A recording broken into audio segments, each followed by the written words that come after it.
Just a little while ago, we received an important update from the L1 task force around the plan for Q2 development for Terra Luna Classic. Make sure you guys stay till the end for an important clarification about the future of Ed Kim's work in Terra Luna Classic. We had two pieces of information come out at basically the same time. The first thing is this joint L1 task force Q2 plan on Agora, and we also had a Twitter space hosted by LUNC Army, the project manager for the L1 task force, going over some updates and end of Q1 AMA. So today we're going to focus on the actual article that they posted and their plan for Q2, because unfortunately that Twitter space ended up being a little bit of a mess, so there's not a ton of value for us to get out of that. So instead, we're going to be focusing on this article. Now, they started off by talking about some of the major accomplishments that the L1 task force did in Q1, including version 1.0.5 hotfix, version 1.1.0, and the version 2 upgrade that is set to be released here on March 31st. So it looks like in 2 days from the time of recording this video. Now, they propose that in Q2, the L1 task force focused on extensive testing for the version 2.0.0 upgrade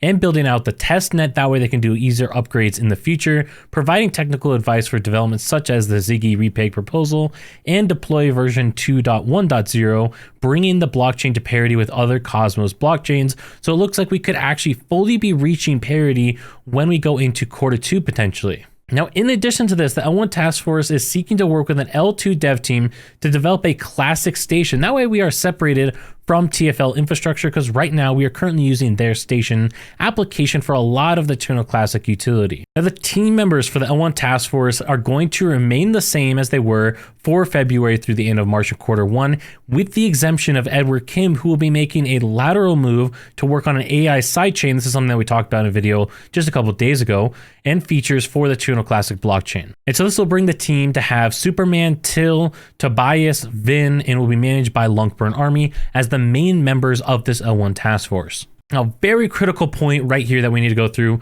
Development for Ziggy, the market module, and any USTC repeg activities will be in separate governance proposals, as well as any other legal regulatory requirements being met. The L2 team and Classic Station is subject to a separate governance proposal as well. Now, you might be wondering about Ed Kim's AI blockchain. We're going to circle back to that later, but this highlights that some of these other teams or other efforts that the L1 task force might be participating in, the L2 team with Classic Station or the repeg, that's going to be in a separate funding proposal. It's not going to be lumped into this. Now, we're just going to skip over some of this because we're going to circle back in a future video, but here are some of the list of different technical updates that they plan on doing. You guys are welcome to go ahead and read those if you want, but essentially moving towards parity is the easy summary of what that's going to accomplish. They're also hoping to work with existing validators to expand the testnet to a target of 30% of the validator set. That way they can actually test updates ahead of time and make sure validators are ready for the upgrade when we need to do that. Because as you remember, when we did the last chain hold, the whole chain went down for hours because validators were not ready.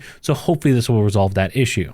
One of the other important things for the Terra Luna Classic community is the Community Oversight Committee. Now, that is actually going to be redone with new people in those positions. So make sure you guys are on the lookout for that, as we're going to be able to vote in who we want to represent the community in these discussions. Now, when it comes down to May, we expect to see IBC actually activated for another Cosmos ecosystem, finalize the L1 dojo so that they can help train in more people to participate in the development work, provide technical advisory services / L1 development for the Project Ziggy or the repeg plan, and investigate the possibility of adding interchain accounts. That way we can actually open up some more opportunities for the Terra Luna Classic ecosystem within the wider Cosmos. They're going to develop a 2-year high-level technical roadmap for Terra Luna Classic, because right now we're pretty much going on a month-to-month basis as to what we're focusing on. This will give us more future vision that we can see better into what the future of Terra Luna Classic might look like. They're going to finalize the L1 dojo, review some on-ramp technologies, so ways for people to actually buy into the Terra Luna Classic ecosystem without having to go through an exchange, then send their funds over to the Terra Luna Classic ecosystem. Give them a direct way to access our ecosystem through credit card, through bank transfers, different methods like that. Now, one of the big points that we need to discuss here is the requested budget, the actual numbers, and how does this actually compare to the previous quarter. So for example, let's go through these numbers and then I'll show you the previous quarters that we can see where the increases actually occurred and where some things actually went down. So first of all, Tobias Zardar is going to be coming in at a rate of about $13.5 thousand per month. We're going to have Till, Superman, Vin, and LUNC Army all coming in about $6,880 per month. By the way, if you guys appreciate this research and showing you both the previous quarter and the current quarter's proposals, make sure you subscribe down below to stay up to date on all current Terra Luna Classic updates. And then the junior developers coming at a rate of $1,250 per month. Now, when we compare this to the previous round, you can see something different. So Zardar originally was 12.5 thousand. We had Notional Labs originally at 12.5 thousand. They are no longer working in the ecosystem, and instead now we have just Vin instead of all of Notional Labs. We can also see that Till ended up coming in about 6.5k. Ed is no longer on this funding proposal, at least not in this initial section. Again, we'll circle back to what's going on with Ed later, but those were in 6.5k ranges. And then you can see at the bottom here, stipend for training budget for those junior devs comes in at 2.5k per each one.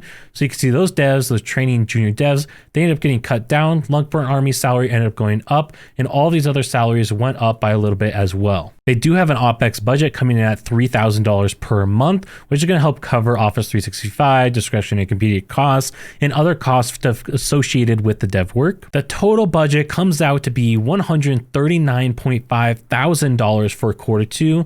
We can compare that to the last quarter coming in at $141,000. Of course, this did include Ed Kim in this past one.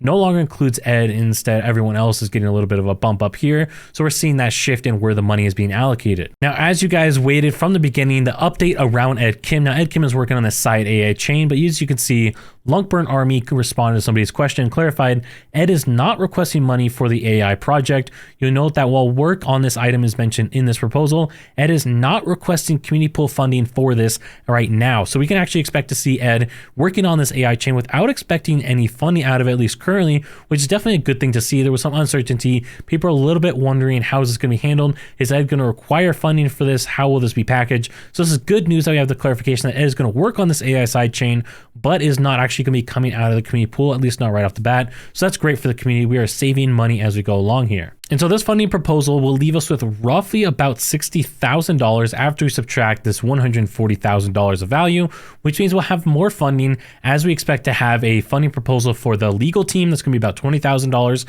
then potentially other funding requests for some other activities that was mentioned earlier on in the proposal around the Ziki proposal work and the L2 dev team working on Classic Station. So we should have enough funding, hopefully, to accomplish all of these different goals. But after that's done, we'll be running this community pool basically dry. So we'll have to figure out a way to actually refill this community pool as we go into quarter three, which luckily is a couple of months down the road, but it's important for us to start thinking about that, because you can see since the start of quarter one, when I move myself here, since the start of quarter one, we only basically added about half that value. So when we drain this down pretty much entirely, we're not going to have enough in theory to actually go ahead and go into quarter three. So we'll have to start thinking of alternative options to fund the community pool.